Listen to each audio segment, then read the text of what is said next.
Halo Sobat MotoGP dimanapun berada. Selamat datang di Bayu Aji Channel, channel yang akan memberikan informasi seputar dunia balap terlengkap spesial untuk Anda. Jika Sobat GP terhibur dengan informasi yang kami sajikan, jangan lupa klik tombol subscribe-nya. Semoga rezeki kalian dilancarkan. Amin. Baik, tanpa berlama-lama mari kita lanjutkan.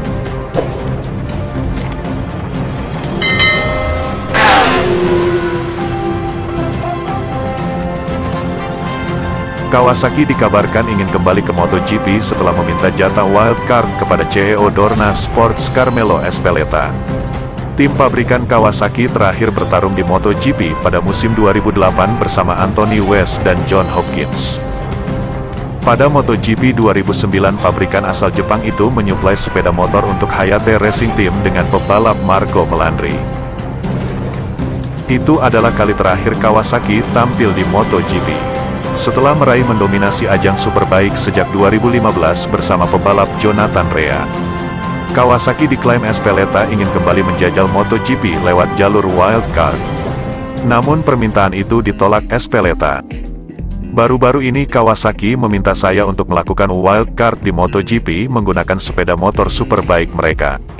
Saya jawab tidak karena wildcard berlaku untuk mereka yang tampil di MotoGP. Ujar Ezpeleta dikutip dari GP1. Ezpeleta menolak ide Kawasaki melakukan duel antara sepeda motor MotoGP dengan Superbike. Ezpeleta menganggap Superbike sebagai ajang balap motor kasta kedua di bawah MotoGP. Beberapa waktu lalu saya mengatakan Superbike kasta kedua. Dan orang-orang marah. Saya tidak peduli karena itu faktanya.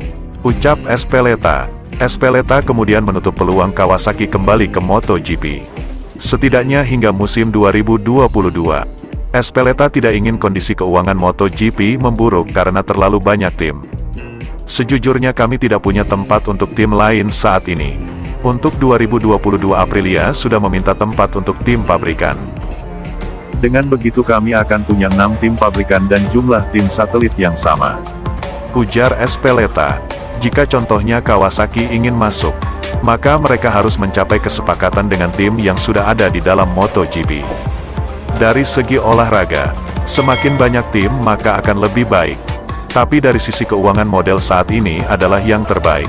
Ucap Ezpeleta. Seperti yang diketahui, belakangan pabrik balap digemparkan dengan adanya berita bahwa Suzuki akan mundur dari ajang balap MotoGP pada akhir musim 2022. Hal inilah yang mendasari rumor mencuat bahwa Kawasaki akan bergabung di ajang MotoGP menggantikan posisi Suzuki. Di sisi lain tidak ada yang menduga Suzuki akan mundur dari MotoGP pada akhir musim. Rumor yang meledak layaknya bom menimbulkan gosip di paddock. Siapa yang menyangka Suzuki tidak akan berkompetisi di MotoGP pada musim depan? Setelah gelar juara pada 2020 dan performa tim yang cukup kompetitif. Sulit untuk mencerna kenapa Suzuki tidak melanjutkan komitmen mereka pada MotoGP. Suzuki telah menyanggupi siklus kontrak 5 tahun yang baru dengan MotoGP. Sampai 2026. Sehingga ada penalti yang harus dibayar saat menarik diri di tengah jalan. Sayangnya keputusan Suzuki tampaknya tinggal menunggu pengesahan setelah sejumlah media di MotoGP mendapatkan konfirmasi melalui sumber dari dalam tim. GP1.com misalnya. Mereka melaporkan Suzuki terdampak krisis finansial yang disebabkan pandemi COVID-19 ekonomi global.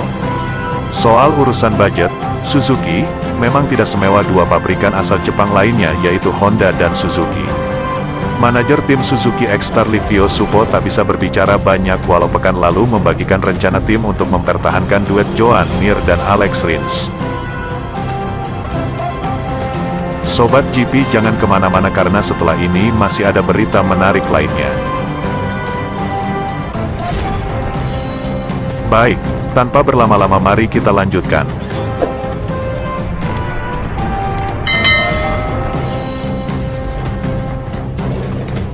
Pembalap Repsol Honda Marc Marquez menjalani balapan terbaiknya tahun ini dengan sebuah aksi penyelamatan yang nyaris mustahil dilakukan.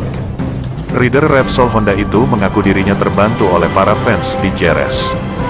Juara dunia 6 kali MotoGP Marc Marquez tidak memiliki ritme dan bahkan tidak berjuang untuk posisi teratas di Grand Prix Spanyol. Tetapi P4 yang diraih di JRS jadi yang terbaik di rengkunya musim ini. Untuk beberapa saat The Baby Alien bahkan berada di posisi podium. Berada di urutan ketiga pada fase akhir balapan. Dan ketika hampir berakhir di gravel, Marquez menunjukkan salah satu penyelamatan yang hampir mustahil. Pada akhirnya rider Spanyol itu harus puas finish keempat, melebihi pencapaian di Qatar yakni P5 dan jadi hasil terbaik yang dibukukannya dalam 6 balapan awal MotoGP 2022. Saya senang itu yang terbaik yang bisa kami miliki hari ini. Saya perlu mendapatkan start bagus dan itu tidak terjadi. Kami bersenggolan dengan Alex Espargaro lalu hampir juga dengan Jack Miller. Balapannya seperti bertahan hidup, mencari kekuatan dan menunggu lap terakhir, kata Marquez. Pada akhirnya saya menyerang Jack untuk meredam Alex. Bukan melewatinya karena saya tahu Alex punya lebih banyak kekuatan. Saya membuat penyelamatan bagus. Kami meninggalkan sesuatu di sana. Kami menunjukkan bahwa kami selalu memberikan yang terbaik. Entah berjuang untuk posisi keempat atau keenam. Sorak-sorai fans di JRS seolah mengangkat saya dari aspal. Cara Marc Marquez berkendara dalam race JRS berarti ia telah menemukan sesuatu untuk membuat motor RC213V bisa menjadi seperti miliknya. Tetapi pembalap 29 tahun itu tidak memberikan kabar baik. Saya akan mengatakan ya, namun ternyata tidak. Itu adalah motor yang sama seperti yang kami mulai di Qatar dan kami harus terus mencari tahu. Saya juga harus mengatakan penyelamatannya di tikungan kiri. Jika melakukannya di sebelah kanan, saya pastinya lebih kesulitan. Tutur The Baby Alien. Kami memiliki balapan yang bagus. Kami berjuang sampai akhir dan inilah yang akan saya ambil mulai hari ini. Bagi Marquez P4 di JRS bukan sebuah kemenangan. Tetapi ia mampu meminimalkan kerusakan. Kami menyelamatkan akhir pekan ini. Tetapi cara kami melakukannya sudah terjadi beberapa kali selama musim berjalan. Kami perlu lebih banyak kecepatan. Karena jujur, kami selamat berkat strategi. Mencoba untuk bertahan seperti di Q2. Agresif di tahap awal dan dengan balapan taktis. Ujarnya, saya pikir saya akan berada di urutan kelima. Di belakang podium dan yang lainnya. Ada saat ketika saya pikir bisa dapat hasil lebih baik. Namun Alex sedikit lebih cepat. Terlepas dari itu, saya senang dengan hasilnya tetapi kami ingin terus berprogres. Pungkas Marquez. Terima kasih sudah setia menonton channel ini. Jika berita yang kami sampaikan bermanfaat, jangan lupa tinggalkan subscribe-nya dan nantikan terus berita-berita menarik lainnya.